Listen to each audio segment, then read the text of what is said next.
Carlos Alcaraz, what we are witnessing, what you are doing, my goodness gracious me, this is genuinely ridiculous. And I put my hands up, I'll say I was wrong. I did not think you had it in you to do Roland Garros and Wimbledon back to back. But you're him. Yeah, you know what? You're him. You're actually him. But yes, ladies and gentlemen, Carlos Alcaraz has destroyed Novak Djokovic in 3 sets at the Wimbledon final to win back-to-back Wimbledons, to win his 4th Grand Slam title in 4 tries. And yes, to do Roland Garros and Wimbledon back-to-back, from which I said he would not be able to do. But yes, make sure you leave a like, comment and subscribe to this YouTube channel. We're trying to grow it as much as possible. We're trying to get the tennis community bigger as much as possible. But yes, Carlos Alcaraz, what a performance from you today. Let's go over it. Let's see the records you've broken. Let's see your perspectives. I'll do another video on it during this week about what this means for him, all the comparisons, where he ranks in the all-time debates. But yes, let's get straight into the back-to-back Wimbledon champion, Carlos Alcaraz. Well, straight from the get-go, Alcaraz imposed on Novak Djokovic. His serve was firing, his forehand, which was so good today. His backhand in the exchanges with Novak Djokovic was so solid as well. All around, his touch, everything about Alcaraz's game today was perfect. He did not have many issues, especially in that first, second set, up until the 3rd set when he was 40-love up and 3 championship points. He was unbelievable today. And it just goes to show how much of a difference a year makes. 1 year back, he lost the opening set 6-1. This year, he won it 6-2 against Djokovic, and then won the next set 6-2 again. Like, this guy is ridiculous. The amount that he's learning at such a short time period. He's on a 14-match win streak at Wimbledon now, going back to back. It's a ridiculous feat. But all in all, today's game, as I said, what he had to do in my previous video was get that serve up, and he continued to do that today. He bombarded Novak Djokovic, asked him questions, asked him awkward questions, made him run, and eventually ran him into the ground. That's why he won those first 2 sets with such ease and almost got handed this Wimbledon title by creating that 2-set platform. And it was unbelievable to watch from Alcaraz today. He joins Roger Federer as being the only 2 players to win their first 4 Grand Slam finals. He's got 100% win record in Grand Slam finals. Can we just put that into perspective? If you and Roger Federer have got a record together, you know it's a ridiculously good record. So him and Federer both stand alone in the sense when they won their first 4 Grand Slam titles. And yeah, he's gone back to back.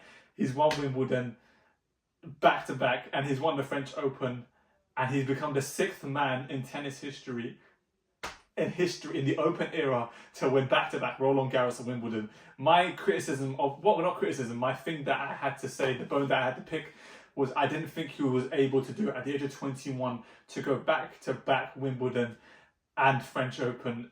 I just think it's too hard for somebody of his ilk, but he absolutely proved me wrong. And I was so wrong, so I hold my hands up there. Not only that, he joins Mats Wilander, Boris Becker and Bjorn Borg as the only players to win 4 slams at the age of 21. What we're seeing here isn't normal by any stretch of the imagination from Carlos Alcaraz. Today has to show that, and we've got a lot of people saying maybe this is the passing of the god. This is the passing of the god, as I just mentioned. But the one thing I didn't buy in when people were saying it last year is because Djokovic's level in that final was still ridiculous. And then he went on to win the US Open, and I just thought Djokovic's level was still at this level. But I'm starting to see a bit of a dip into his level now, because that was one of the worst performances that I've seen Djokovic play. But you have to give Carlos Alcaraz a lot of credit for allowing that type of performance and getting that out of Novak. This is the first time in a very long time that I do kind of buy into the passing of the god. The way that Alcaraz played today, he was definitely a levels above Novak Djokovic, and I don't think, even for a Djokovic fan, me speaking, you couldn't argue with that.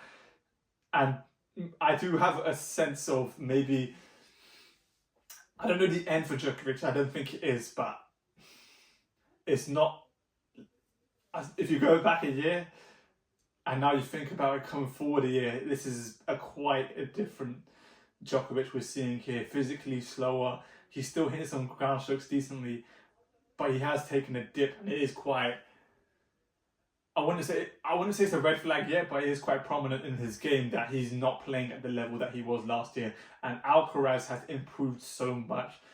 Some of the stuff that we saw today compared to last year's final, his serve was so much better compared to last year's final. His forehand consistency is so much better from last year's final, and his backhand in exchanges is so much better than last year's final. His touch was the two things you can say from last year's final: his touch in terms around the net and his drop shots, which were two keys to winning last year. He didn't use it that much today. He was relying on that big forehand, the big serve, and the backhand in the exchanges, because that became his game today. He was beating Djokovic at his own game, which for me was just ridiculous. And that's why I kind of do see maybe this is his sport now.